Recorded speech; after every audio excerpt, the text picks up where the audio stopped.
Okay, and welcome to you all. Thank you for joining us for this UN Global Compact Academy Deep Dive session, How to Assess and Boost Your Corporate Water Resilience. During the next 75 minutes, we will be learning together about the severity of the water crisis facing us all.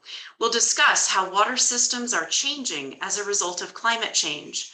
We'll also explore how creating water resilience will require a significant level of alignment on common goals between multiple stakeholders, including businesses such as the businesses you may represent today. We'll not only talk about the water challenges facing businesses, in fact, we'll focus mostly on the solutions. One solution in particular, the Water Resilience Assessment Framework, or WRAF for short.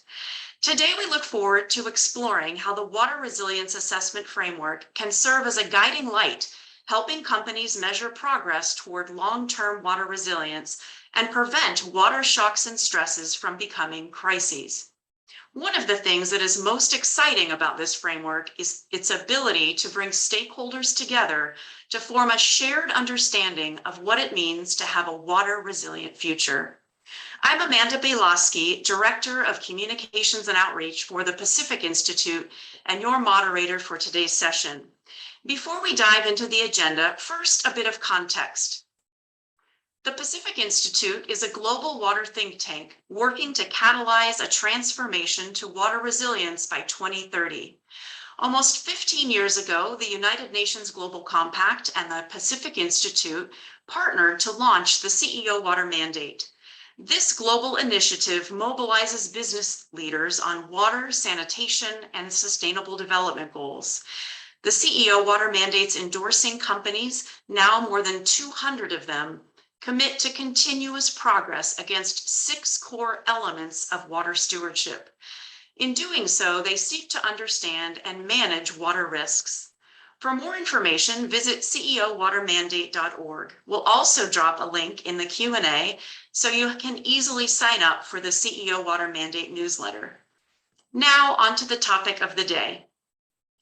Increasingly, corporate water risks are being influenced by a range of external factors, from climate change to global pandemics. These external factors can fundamentally change the way corporations and others interact with water systems and how we manage these water systems effectively. To start our session today, we must acknowledge one thing, that climate change is water change. That means that climate crisis is actually a water crisis. Consider these facts. We know that climate change is intensifying and increasing the frequency of floods and droughts in specific regions with impacts to people, nature, businesses, and entire economies. We know that 2.2 billion people, that's about a quarter of the world's population, still lack access to safe drinking water. We know that by as early as 2025, more than half of us may live in areas facing water scarcity.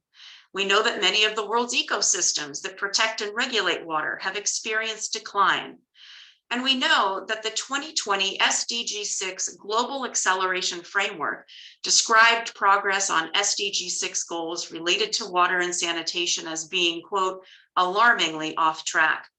In fact, according to the UN, we'll need to quadruple our current efforts if we hope to reach SDG 6 targets for water and sanitation by 2030.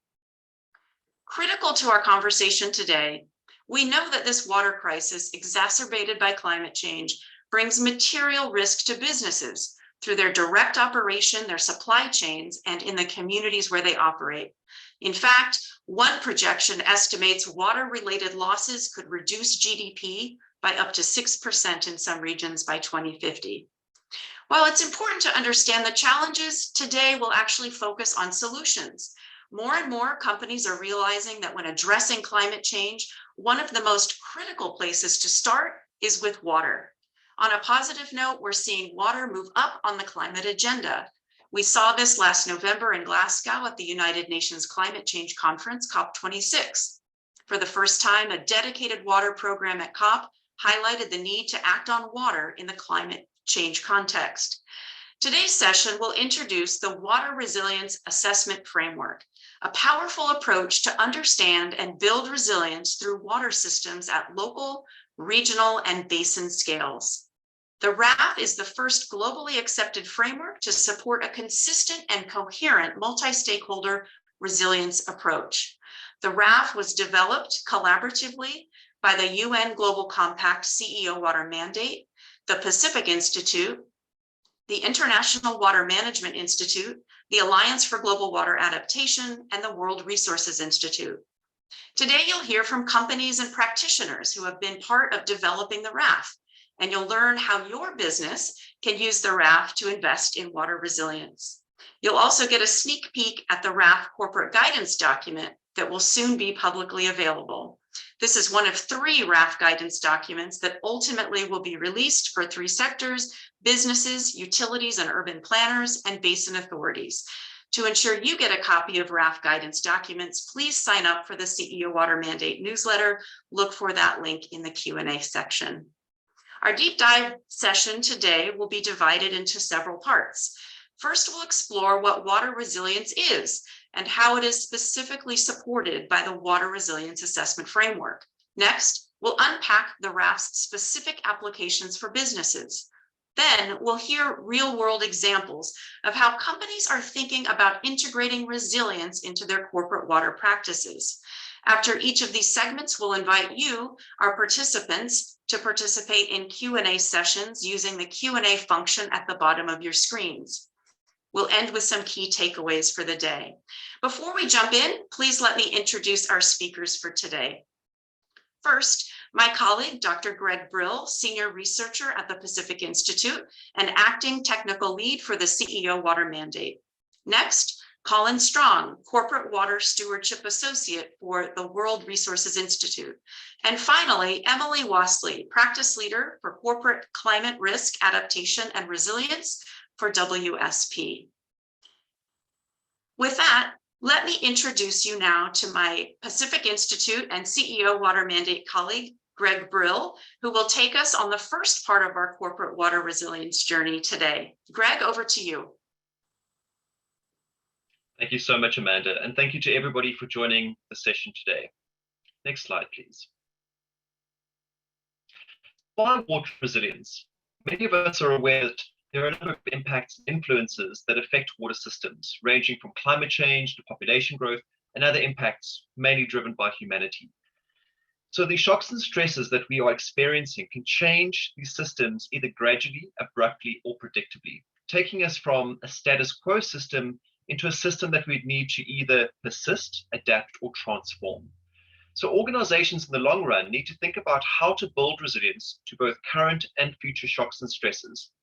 And this is where the WRAF fits in. So the Water Resilience Assessment Framework informs resilient decision-making to avoid these shocks and stresses from becoming crises. Next slide, please. As a starting point, we'd like to ask the audience for a little public participation to figure out where you are along your resilience journey. So if we can encourage you to please go to menti.com and use the voting code on the screen to indicate where you are along that journey. Are you starting out and you potentially don't know where to start? Or are you really leading the charge in your resilience thinking at a company level? We provide 5 options and we'll provide live streaming of what those options are currently.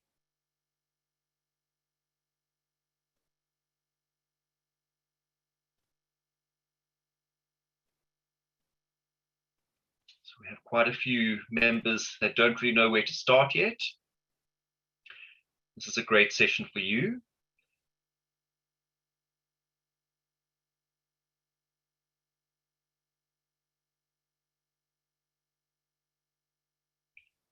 We've got 1 or 2 leading the charge. Really good to see.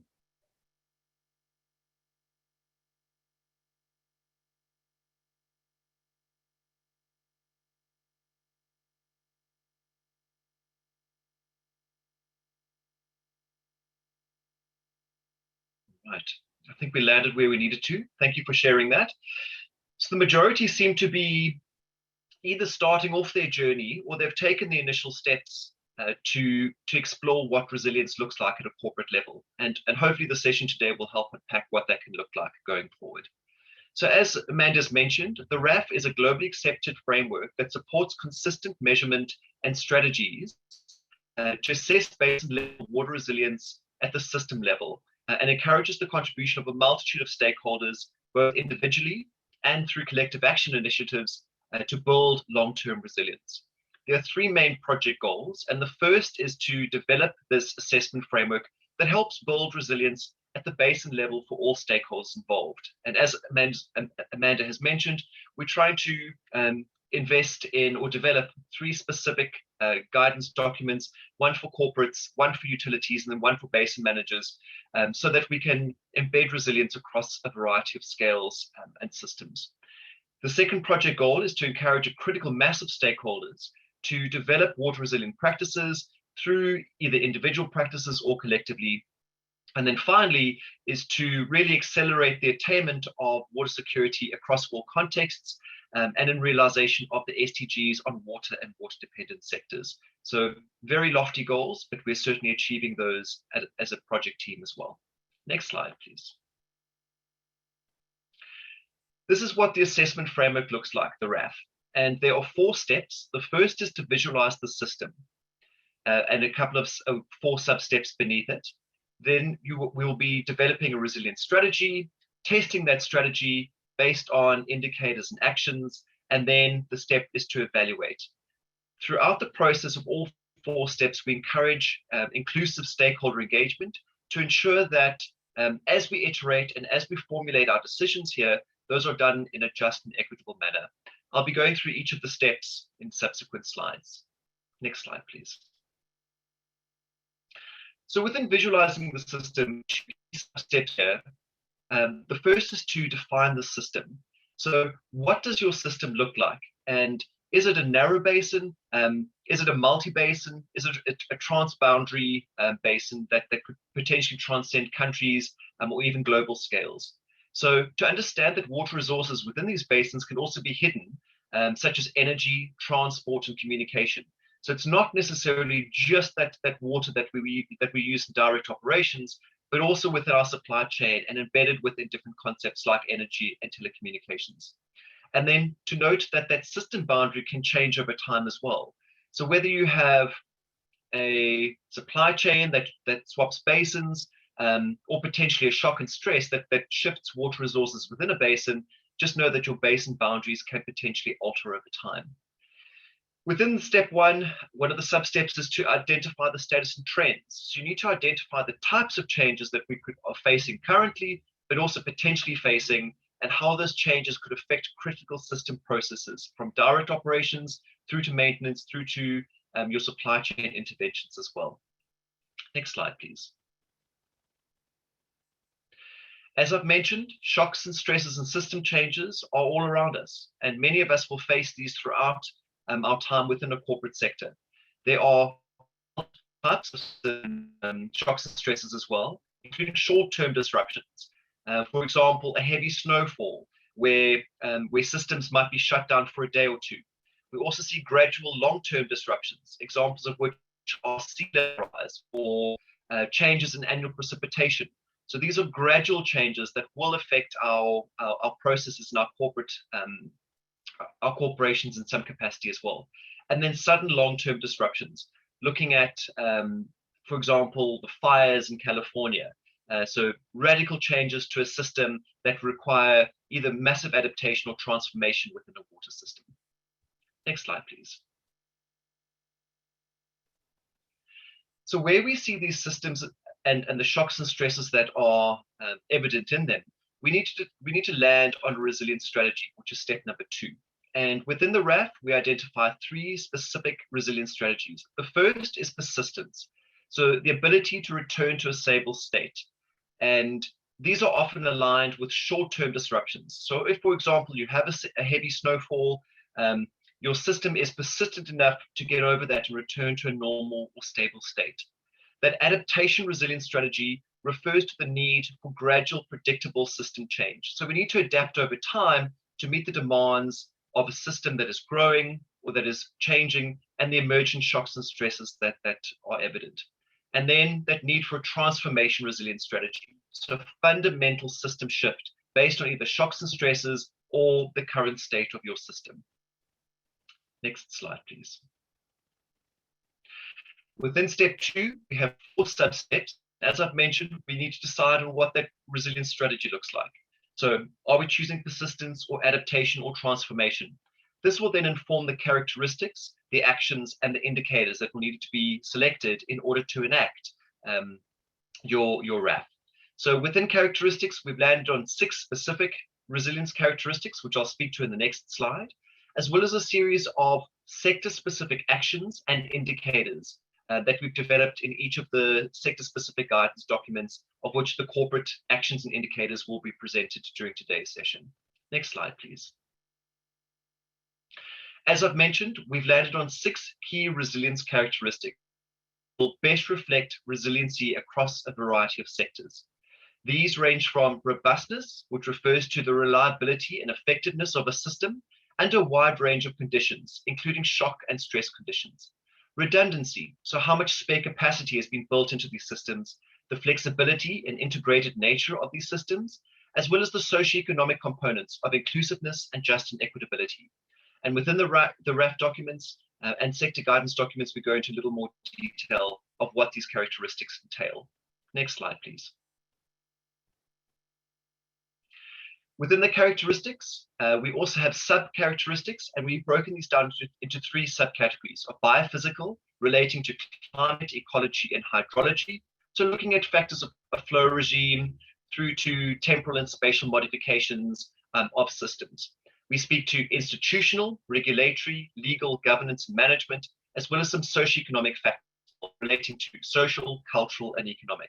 And although it sounds very technical right now, we try and break these down through a series of indicators and metrics for the practitioner and user to really understand resilience at a corporate level under these 3 subcategories. Next slide, please.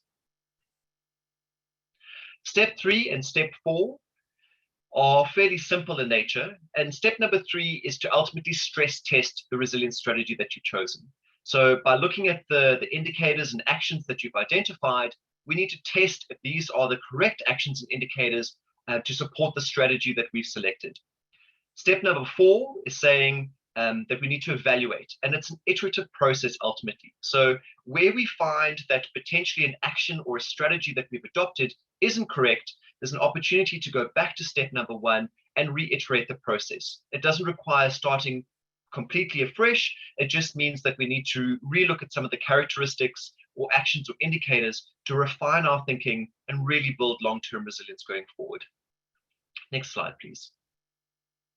So as I've mentioned, this is an iterative process. We start at step 1, we follow through to step 4, and then depending on that evaluation and the monitoring happening in step 4, we can then revisit step 1 or step 2 or step 3 effectively, just to make some fine-tuning adjustments to our strategy and to our actions and indicators to make sure that we are as resilient as possible. And again, just a reminder that stakeholder engagement is a critical component within all the steps and within the RAF process in general.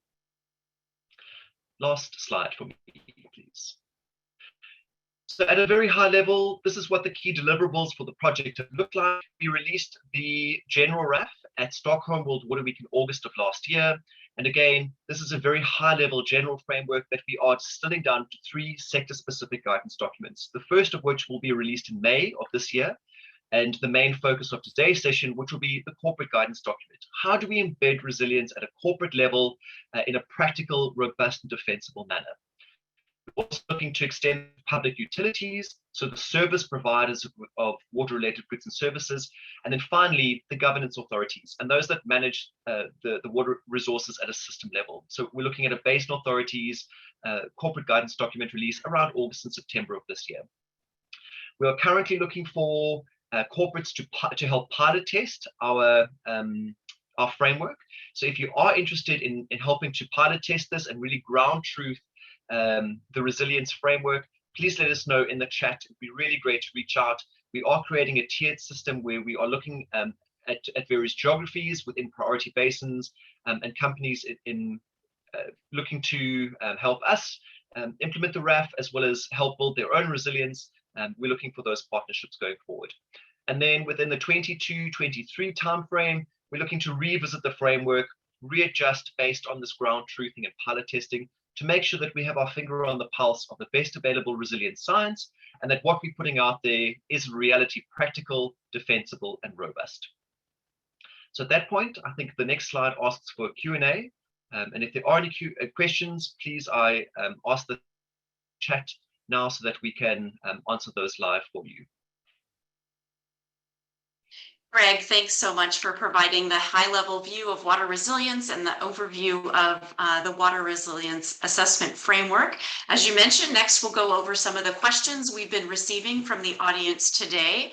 And a reminder to please keep sharing your questions in the Q&A function at the bottom of your screen. We do have a number of experts standing by to share answers right there in Q&A, especially for those we can't cover live here today.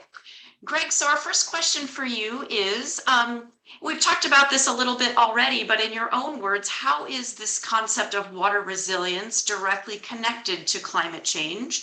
And what impact can adopting a resilience mindset or framework at a corporation have on reaching sustainability goals? Thanks, Amanda. That's a really great question. I think climate change is very much on the agenda globally, from public entities through to corporations. And we're seeing more and more effects of climate change at the localized level, whether that refers to an increase in fire regime, an increase in sea level rise, or just a decrease in water availability and quality. And Amanda, as you've rightly mentioned, many of us are living in water scarce watersheds, and we're facing increasing levels of water scarcity as well. Climate change is only going to exacerbate that. We're seeing drying trends around the world, increased wind, which increases evaporation in dams and surface water storage areas. And this really starts affecting the abilities of corporates to operate effectively within their own basin, as well as within supply chains as well.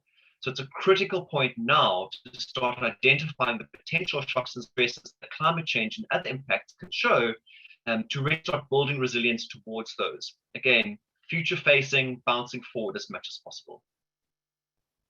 Thank you, Greg. Hey, our next question is related to another concept provided by the CEO Water Mandate related to water resilience, and that's the Net Positive Water Impact Framework. The last Academy session was about the NPWI framework. Greg, could you share a brief description of NPWI and share with participants today how WRAF may be related to the NPWI concept? Great. So the NPWI concept refers to net positive water impact, which means that corporates are looking through collective action and individual practices to improve their water functioning through stewardship activities to have a net positive impact across three key areas: water quality, water quantity, and access. So we are trying to make sure that whatever our operations are within a watershed, that we're effectively having a net positive impact within that. WRAF has a direct relationship to that because part of the NPWI concept looks at resilient value chains and building this positive impact across a value chain of a corporation. And WRAF is speaking directly with NPWI partners to ensure that the indicators that are represented in both frameworks speak the same language and ultimately build that resilience across resilient value chains and across corporations individually and collectively. Thank you, Greg. Our next question from one of our participants relates to how the WRAF might be relevant to some specific regions experiencing specific water realities, increasing floods in some areas, increasing droughts in other areas. Some of the region and countries that have been specifically mentioned in these questions are MENA, that's of course Middle East and North Africa, South Africa, Sri Lanka, Switzerland, and Portugal, each experiencing a range of different water risks. So Greg, the question to you today might be, can the WRAF help companies facing a wide range of different water risks across a range of diverse regions? That is a great question. Thank you, Amanda. So the WRAF has been specifically tailored to address a variety of water shocks and stresses, from droughts through to flooding as well. It could relate to let's say something like water shedding, for example, which is a temporary cutting out of water, and how we build resilience to both short-term and long-term shocks and stresses. As we've mentioned previously, there are a number of places around the world experiencing a variety of different climate-related shocks and stresses, and the WRAF will help build resilience to each of those through our indicators and actions specific for corporates within this corporate guidance document. Greg, thanks so much for joining us today and for running through those questions from our participants. It's time to move on to our next section, but please do keep sharing your questions and comments in the Q&A function at the bottom of your screens.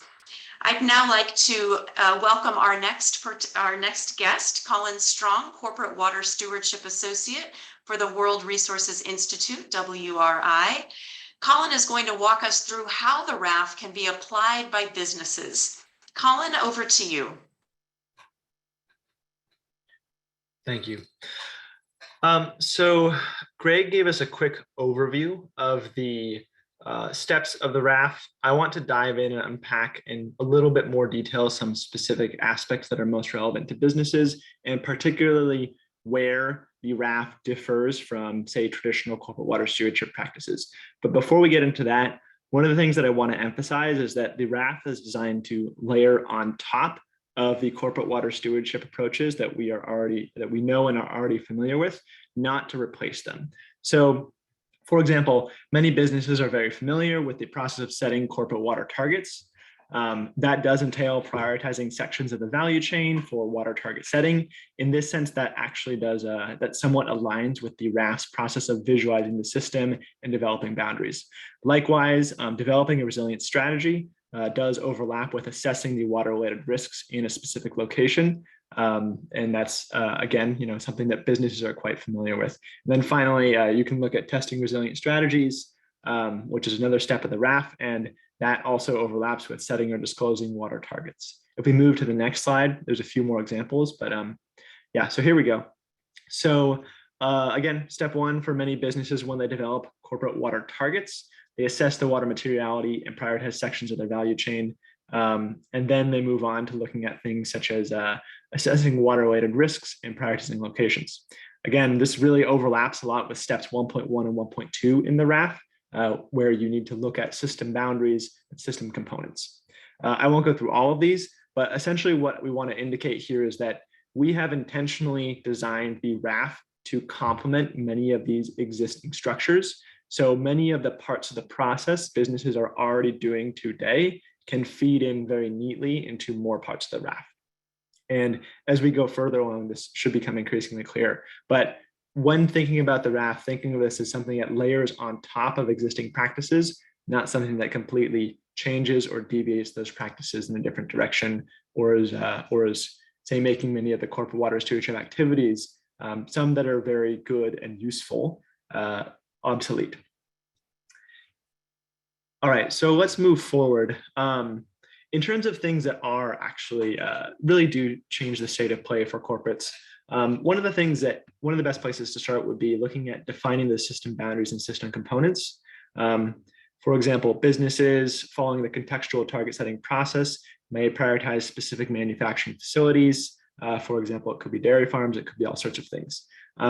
After prioritizing specific locations and looking at different types of system boundaries and trying to really tackle what are the delineations of the catchment themselves that they rely on as a water user and that their key stakeholders in the area look at, then they'd be looking at what are the different components of the system.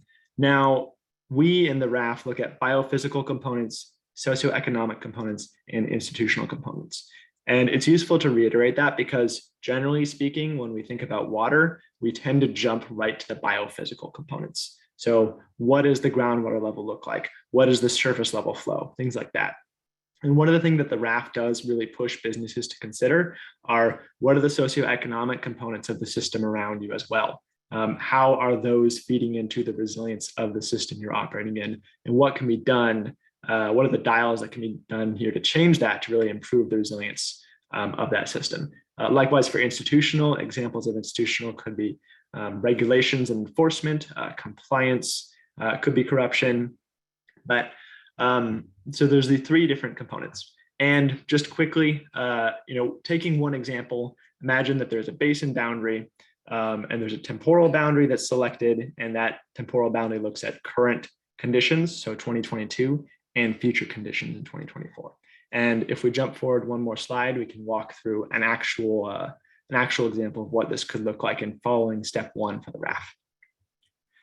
So Looking at step one and looking at the different components of the system, the biophysical, the socioeconomic, and the institutional components, one of the things that you really want to unpack in step one is essentially an information collection exercise. And a lot of this information, to reiterate, will be done in collaboration with other stakeholders.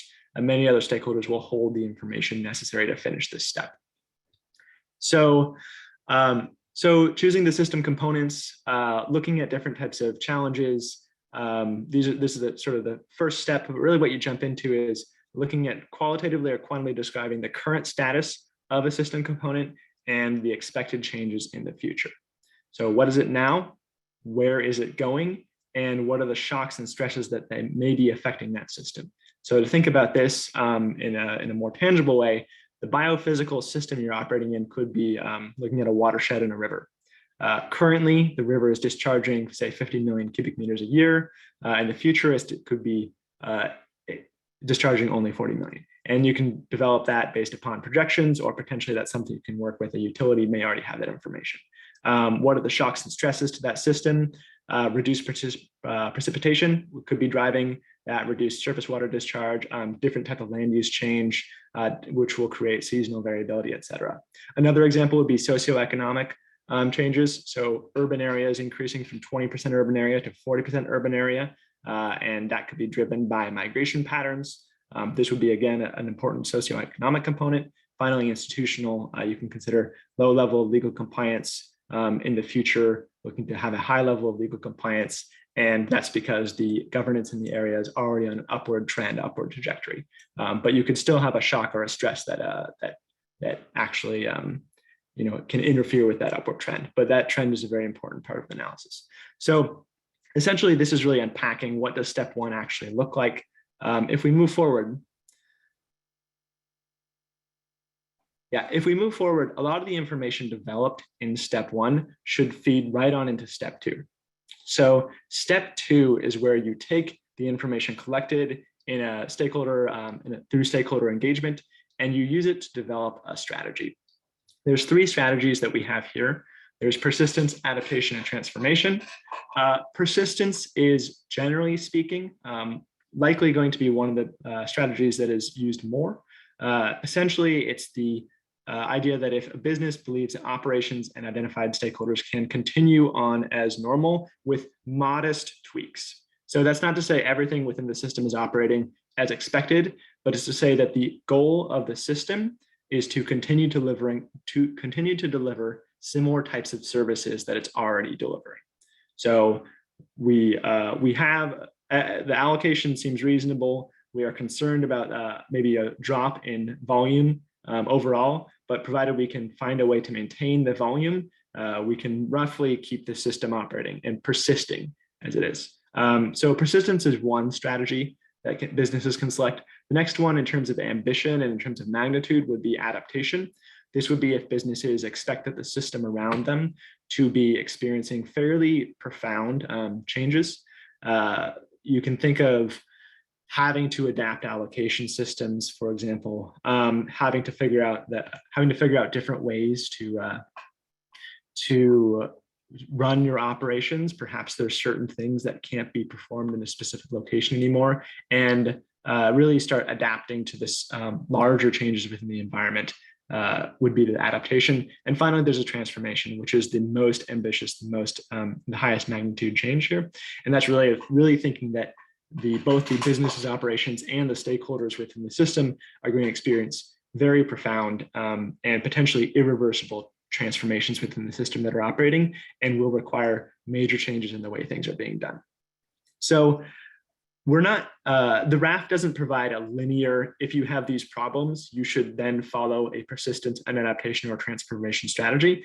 But it's something that we are pushing businesses to think about, to really take a strategy with conscious thought and say, actually, we do think that an adaptation lens is the most appropriate. And we've done that in conjunction with our stakeholders. We've discussed, and it seems like we both think that this is the type of issues that we're going to be facing and the level of ambition we need to do.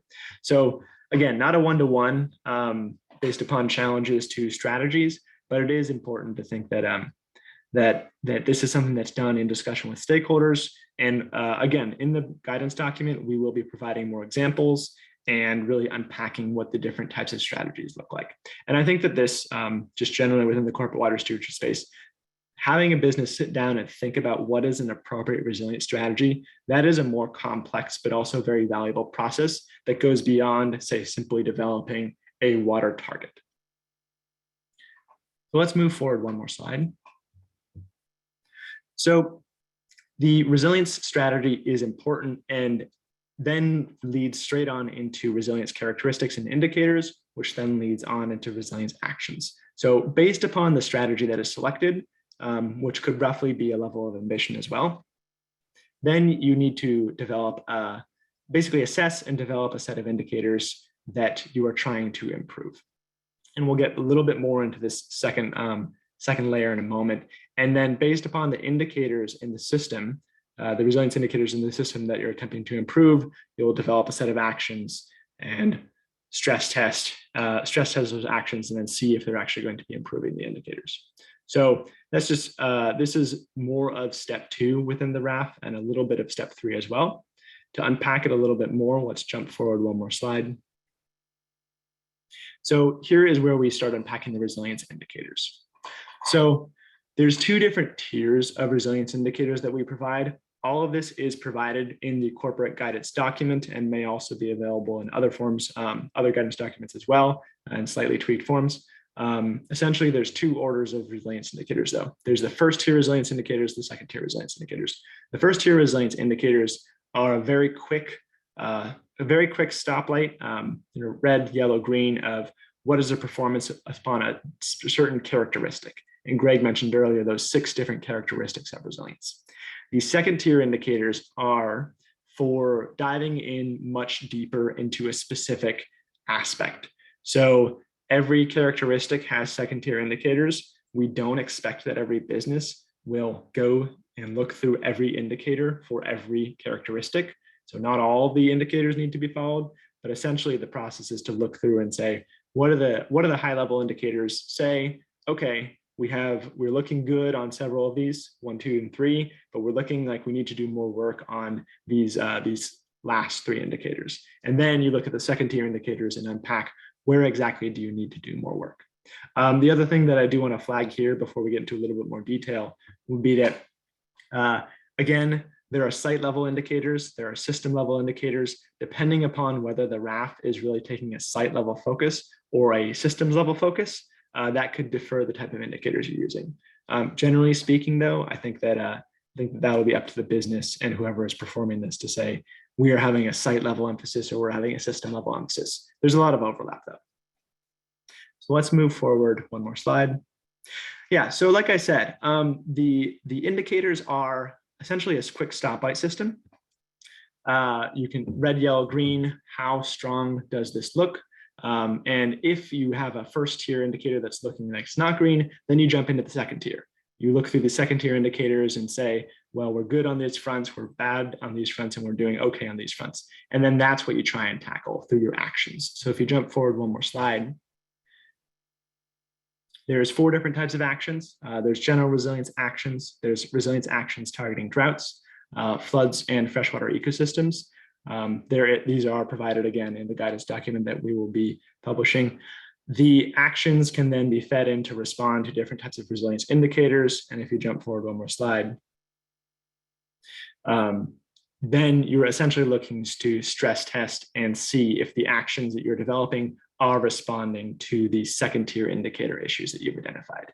And if the second tier indicator issues you've identified are improving enough, then you can go back and say, well, actually, we've improved enough of the first tier indicator here that now we want to go focus on something else. I don't want us to ever say you're done. It's more of we've now moved far enough along on this process that we maybe want to start looking at a different one of the characteristics or a different aspect of water resilience.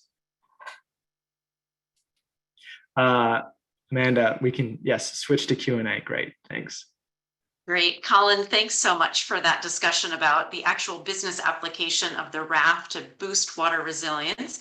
As you said, we'll now move on to a 5-minute Q&A segment. I encourage those of you joining us to please continue to share your questions through our Q&A function at the bottom of your screens, We do have a number of experts standing by to respond to your questions in Q&A as well. So Colin, our first question from participants today relates to how the RAF can be applied across a range of different industries or sectors. Some of the industries and sectors that have been mentioned include financial, insurance, food and beverage, construction, mining, universities, wastewater utilities, energy, and shipbuilding. Quite a wide range. Curious if you might chime in here and walk us through how the RAF is applicable across this wide range of sectors and/or industries. Yeah, I won't answer all of those individually, but going through, essentially, you can think of a few different use cases. Fundamentally, the RAF is something that's applied on a local level. So this is something that's done at a facility or in a community or watershed.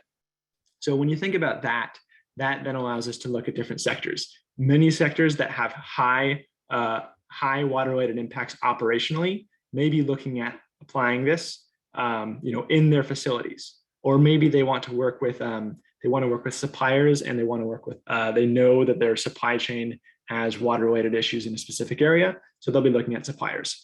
As you move out from businesses and sectors that are less operationally impactful, and it starts moving, let's say, further down the value chain, I think what you want to be looking at the RAF as more of a stakeholder engagement tool. So is this something that is this something that's being applied by certain businesses? Let's say you're an investor. That would be a useful question to be understanding the performance of a business with respect to water resilience. Are they applying the RAF? Are they applying the RAF across a variety of facilities? Are they applying it within their supply chain? So it can be a really useful indicator for their performance on these types of things. So again, this is something that is applied locally, but depending upon your profile as a sector, it might be applied further upstream or downstream, or be a really useful indicator into other metrics or things that you're gathering. Thanks, Colin. This next question for you is somewhat similar, talking about how the RAF can relate to operating in many different basins that might be facing very different types of water stress. So the question is, should we first find out about our hotspots and then follow steps in one local basin, or should we follow these steps for all water basins in which we operate all at the same time? Yeah. So that second option would be great if resources allow for it.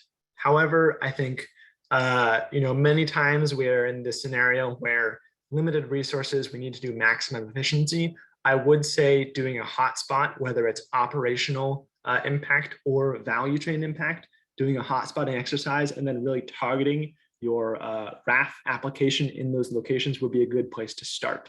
And if you find that tends to be, you find that that's being really successful, and maybe in one or two hotspots you've piloted it, then that's something you can increasingly roll out to more and more locations. But that's, I would say that general hotspotting exercise and really prioritizing across the value chain is key before you start doing these more local exercises. Thanks, Colin. The next question we have for you relates to the size of companies that can apply the RAF. Again, another diversity of organization type question. Specifically, how can smaller businesses such as MSMEs, that's micro, small, and medium-sized enterprises, start their water resilience journey potentially through the RAF? Yeah, so if depending upon your profile, let's say you're not even you don't even have large operations, then that makes sense to consider applying the RAF. And really, what I would push for there is looking at a multi-stakeholder exercise. The RAF is not designed to be just done by a single facility or a single business. It is also designed to facilitate a larger multi-stakeholder exercise. And I actually think many businesses, whether they're micro, small, medium-sized, coming together, also potentially working with other partners, say local utility, performing the RAF as a group may be exponentially more powerful than just one business applying it alone. So I absolutely would encourage those types of businesses to consider applying it. But I think right before they jump into all of step one, the question is this something that we should be doing by ourselves, or is this something that maybe we should be working with others and see if we have other like-minded MSMEs in the area, and we can actually develop a coalition within our community to perform the RAF. And again, I do think the authors really are pushing that multi-stakeholder exercise is one of the more powerful applications.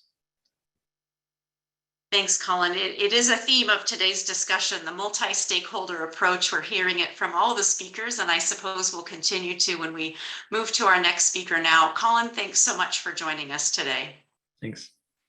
Well, we wish we could go through more questions with Colin. If your question was not answered, please do drop your questions in the Q&A function. We have experts standing by to respond to your questions in that Q&A box at the bottom of your screen.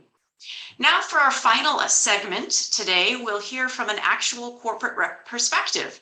And to do so, we'll welcome Emily Wasley, Practice Leader for Corporate Climate Risk Adaptation and Resilience for WSP. Today, Emily will share how her company, WSP, has traveled along the water resilience journey and how the RAF is related to that effort. She'll also share some information about how other companies, perhaps yours, might join in this water resilience journey.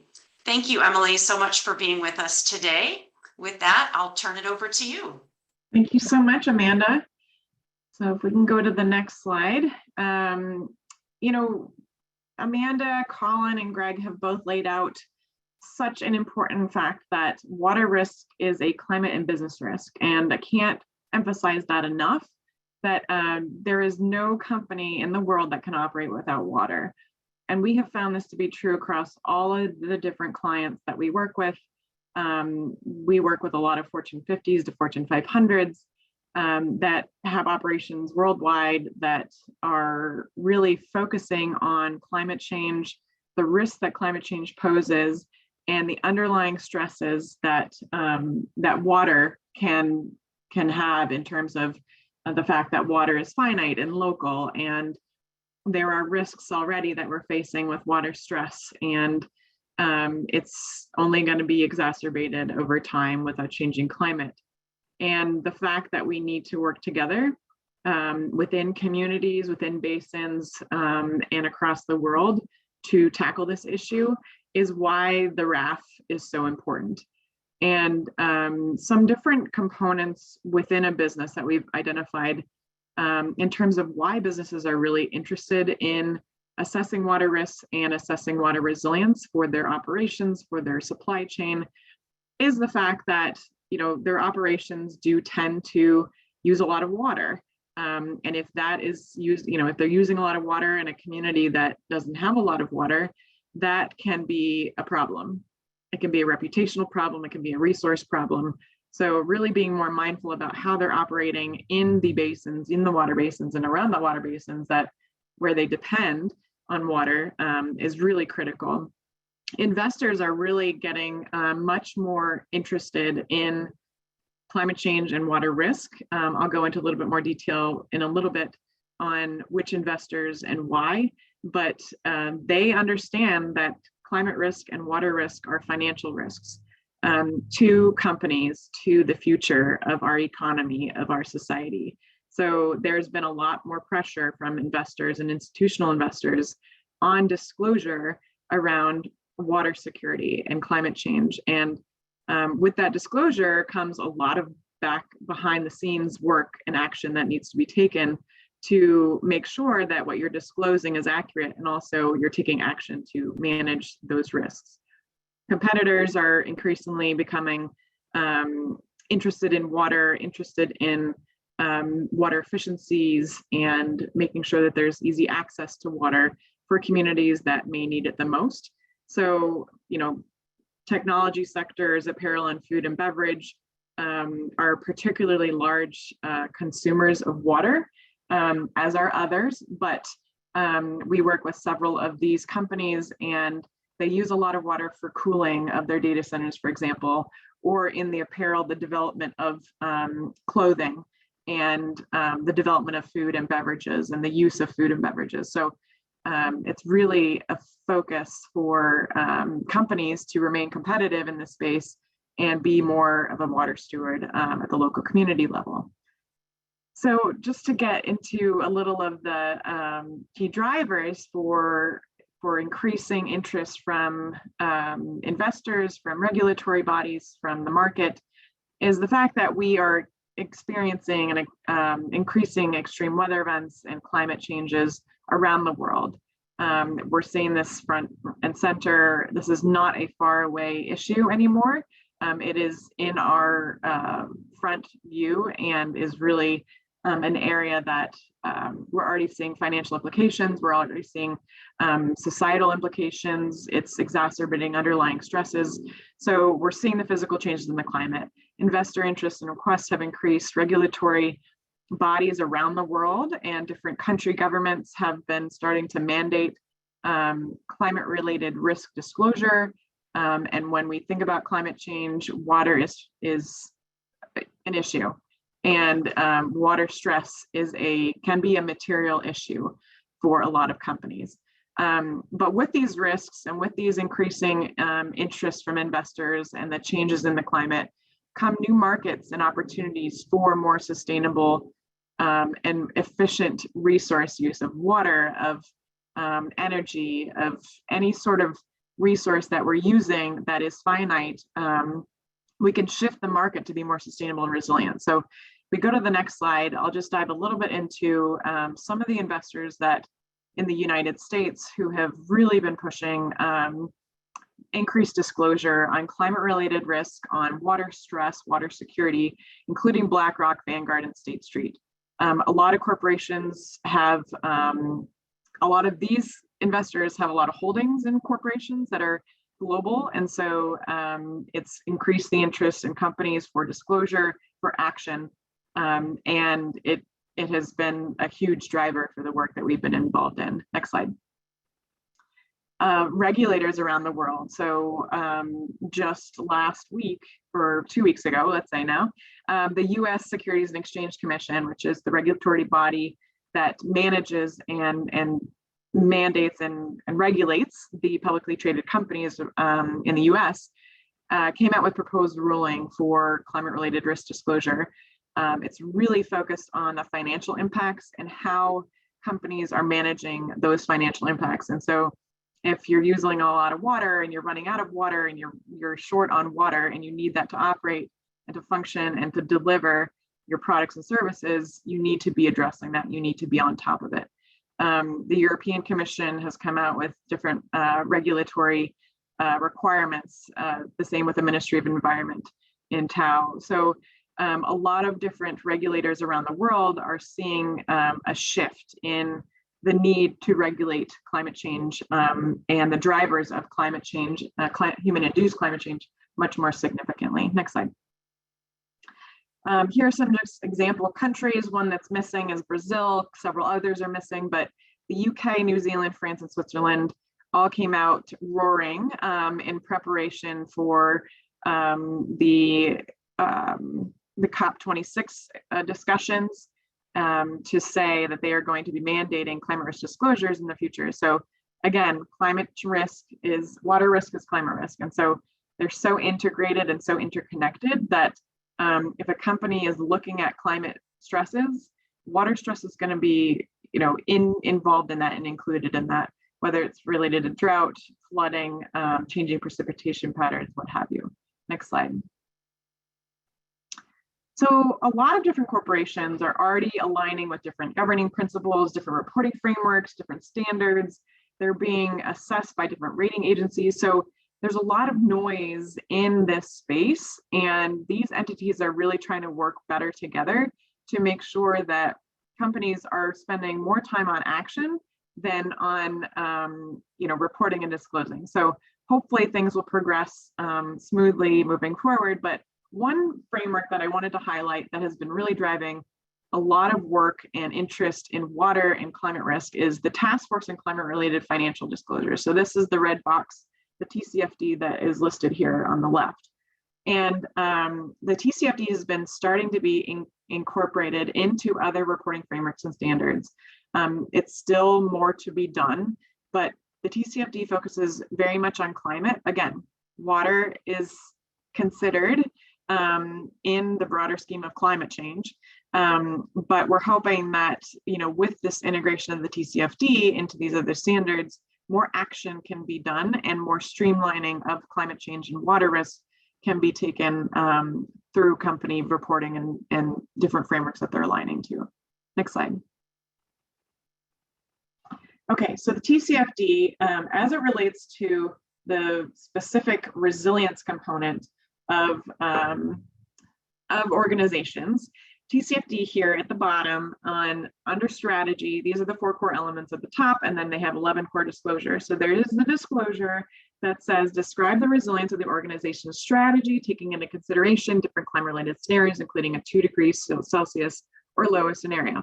In this is a whole bunch of different things. So water resilience, you can incorporate that into this understanding of how resilient is your organization's strategy and future growth to a changing climate, to water stress. So this is a really good area to highlight if you're making the business case to really take action on water and addressing water stress. Next slide. Okay, so I'm going to dive in just briefly to a water utility example that we partnered with, and if you want to go to the next slide, we partnered with a variety of different water utilities between 2018 and last year, and the water utilities are listed here on the right.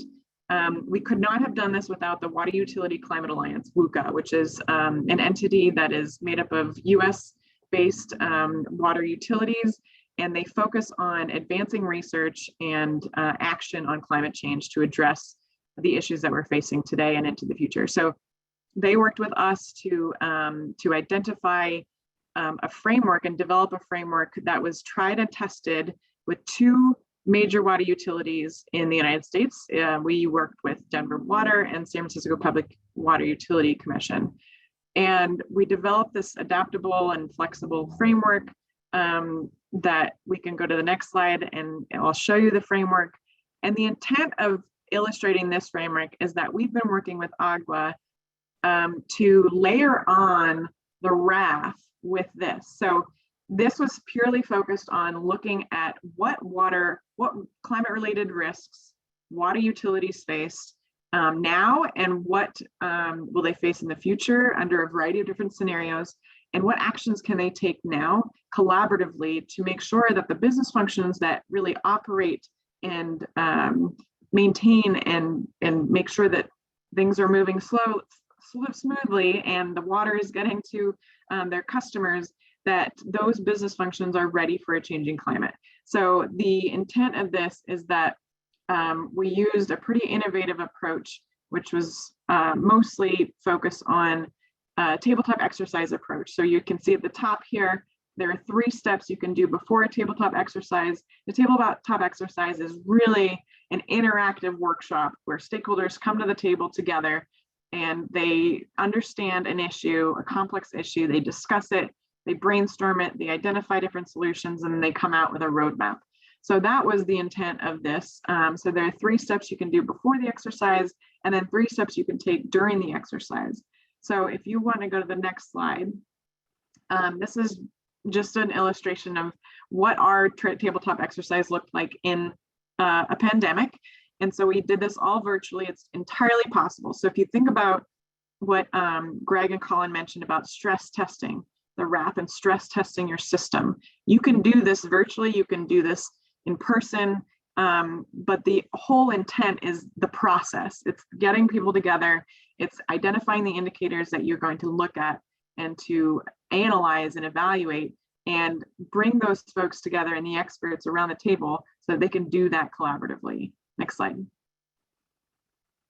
So with this, the framework that we tried and tested with the water utilities, they were able to start on their journey to improving long-term resilience of their infrastructure, enhance the safety and well-being of their utility staff, promote really cost-effective and resilient investments now and into the future.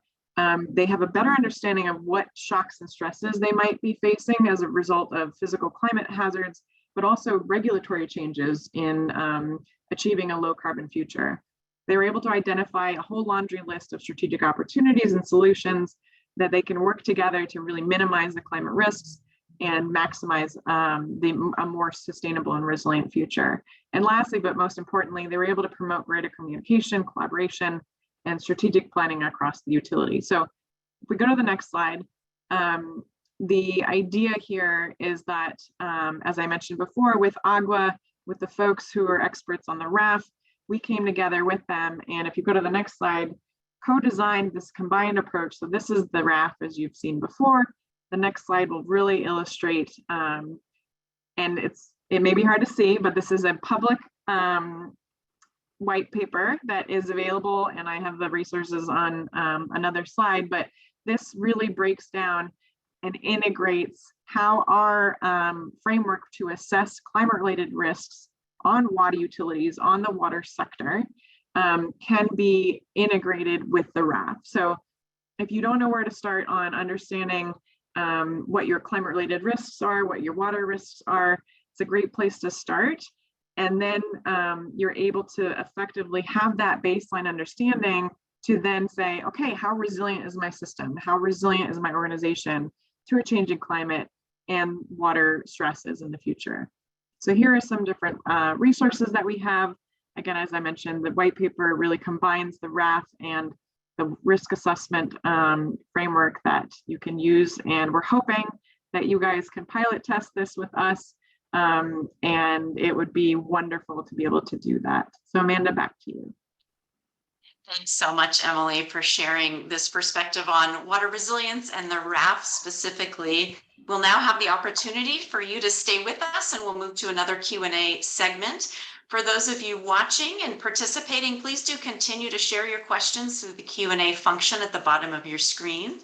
Emily, one of the things that was striking to me about your presentation was looking at the photos of the tabletop exercises, the COVID edition remotely and the in-person edition, with so many different people sitting around the table. And, you know, one of the questions we're hearing from participants today has to do with how to get all of those right people around the table from a company to get folks talking about the journey related to water resilience. Could you share your perspective a little bit on how to engage the right folks at a company, everyone from the C-suite, executives, staff, and even board, to really start this journey and get that conversation started? Absolutely. And it's such a great question because this journey takes time, it takes experts, it takes resources. So I think having an understanding of, you know, the amount of time and energy that it does take is going to be helpful as you start this journey. This can't happen overnight. The process that we went through was really driven by internal champions. So we had a champion within the water utility that was able to work with us and identify the correct representatives that should be brought to the table. We, through a 3 to 6 month process, we brought those individuals into a planning team and really worked with them to help them design this exercise. So it's really important to make sure that as you're engaging these stakeholders, that you bring them in early and often. And they may not be at the C-suite level, but they may be kind of a deputy to the C-suite, and they will know what issues the C-suite level folks are interested in or how they might respond or react. And so having that kind of more deputy level working group is so critical. Thanks, Emily. We'll move along to another question. You also talked in your presentation how we're moving into the piloting stage for the WRAF during the coming months out in the real world. I'm just curious what you're most excited learning about during this next testing and piloting stage that we're moving into. Any hints about what you think we'll learn, and any hints or words of encouragement for a company that might be thinking about being one of those pilots? I think honestly, I'm most excited about the fact that we're going to be talking about resilience because we have been talking so much about risk. We've been planning for risk. A lot of corporations understand risk, but when it comes to water and the complications with climate change, I think having a lens on what does resilience look like for a company who depends on water, who depends on a steady climate, knowing that those will not be the same in the future.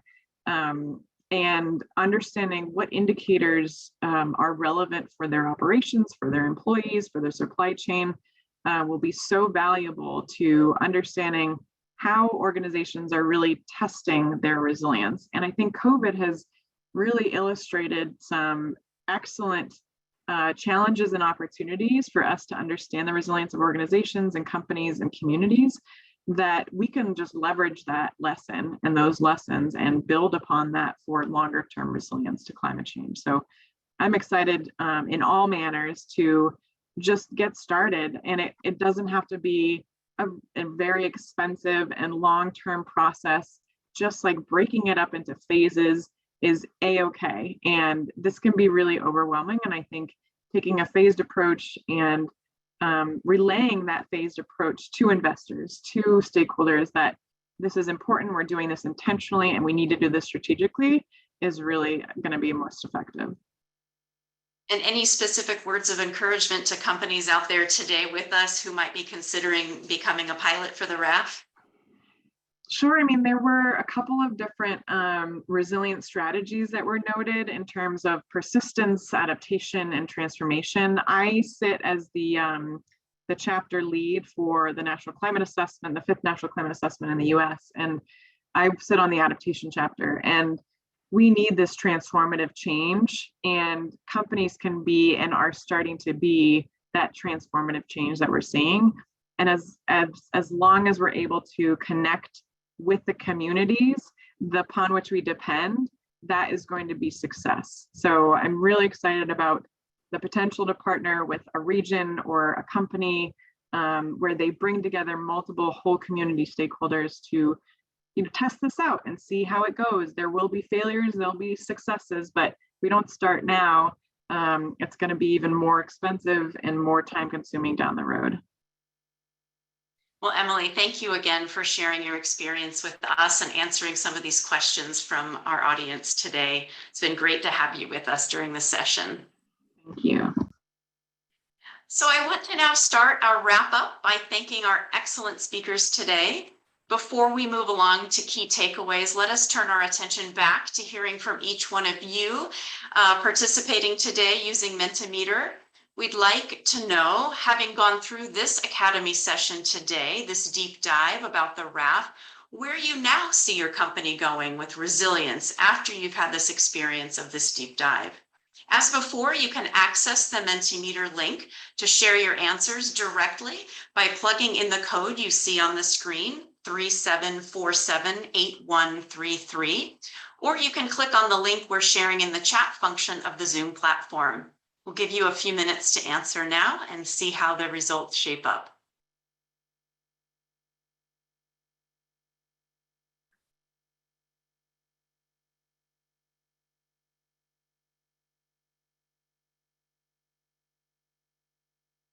So given what you've learned today during this session, where do you see your company going now with water resilience? It looks like quite a few of you are ready to change gears to accelerate toward resilience, and others are ready to pack your bags. So it looks like we've moved forward in our progression here today toward moving toward water resilience. Thanks so much for sharing on the Mentimeter. We'll turn our attention now to some key takeaway ideas from our deep dive session today. First, what might seem like a resilient system today can prove to be very weak in times of shocks and stresses. As a result, resilience is a continuous journey and not a destination.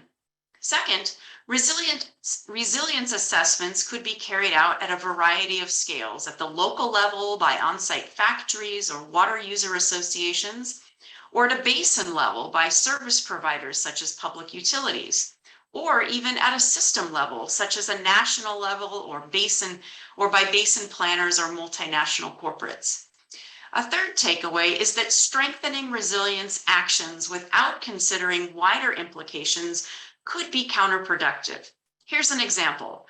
Efforts to improve water supplies at a factory in one water scarce region by installing higher capacity pumps could actually end up lowering the groundwater table for other users in the basin. In this case, an action designed to increase water resilience in one area can actually reduce water resilience in another region. It's also important to remember that even if a stakeholder improves their on-site resilience, broader system-level factors can still impact their overall resilience. So we must always use systems-level thinking. Fourth, this brings to the shared notion of collective action. This has been discussed a lot during today's session. One key takeaway about building water resilience is that it is important to engage stakeholders at all levels to build overall system resilience. Fifth, building resilience is a journey.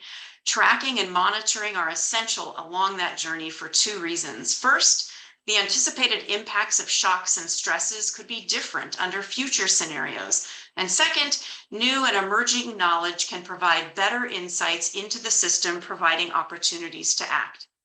Our sixth takeaway is that the water resilience corporate journey starts by deciding where you can act first and making sure to measure along the way. Today's session has been a sneak peek into the corporate sector specific guidance for the WRAF. Two additional guidance documents, as we mentioned, will be also shared, one for utilities and urban planners and the other for basin authorities. These guidance documents are tailored to suit different audiences and will become available soon.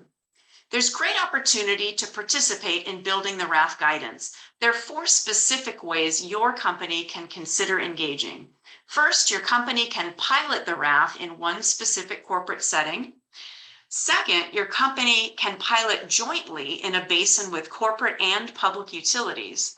Third, your company can engage in developing the guidance document for basin authorities. Or fourth, your company can collaborate on or fund upscaling and outreach activities.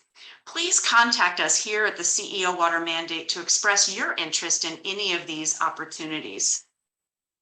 Contact information is shown in the shared slides and in the chat function.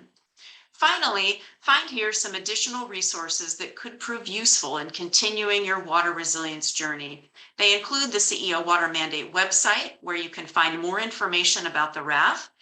While there, we encourage you to sign up for the CEO Water Mandate newsletter, which will share information about the upcoming release of corporate guidance documents for the WRAF.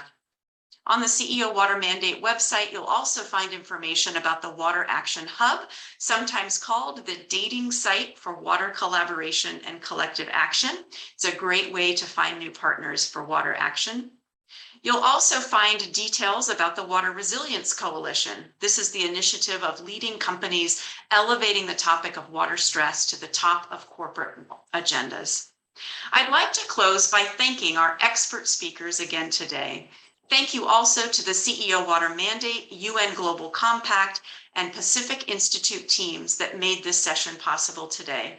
And thanks to you, our attendees of this session today, for your interest and commitment to water resilience. We thank you for learning more today about how the Water Resilience Assessment Framework can be a critical future tool for your company moving forward on the water resilience journey. Thanks so much for joining us today.